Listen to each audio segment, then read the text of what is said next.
నమ్మకాలని ప్రాణప్రదంగా చూసుకోవాలి.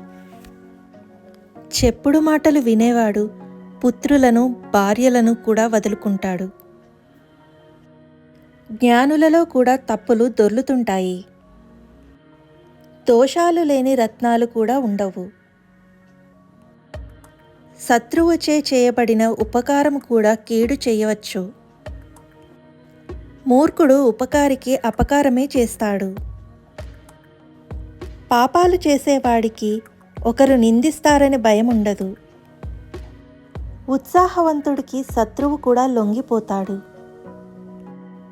సోమరిపోతికి వర్తమానము భవిష్యత్తు ఉండవు.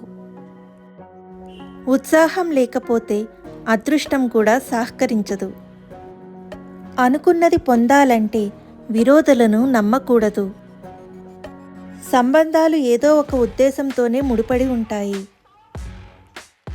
శత్రువు కొడుకైన మిత్రుడు అయితే అతడిని రక్షించాలి. శత్రువు బలహీనత మీదే దెబ్బ కొట్టాలి. తమ యొక్క బలహీనతలు ఎవరికీ చెప్పకూడదు. తన సొంత మనుషుల లోటుపాట్లను సరిదిద్దవలెను. మంచి నడవడి శత్రువులను గెలుస్తుంది.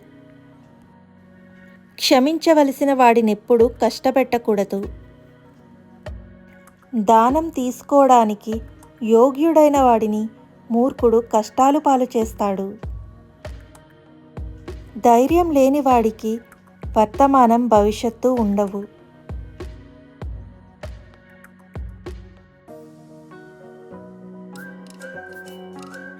మరిన్ని మోటివేషనల్ వీడియోస్ కోసం నా ఛానల్ని సబ్స్క్రైబ్ చేయండి.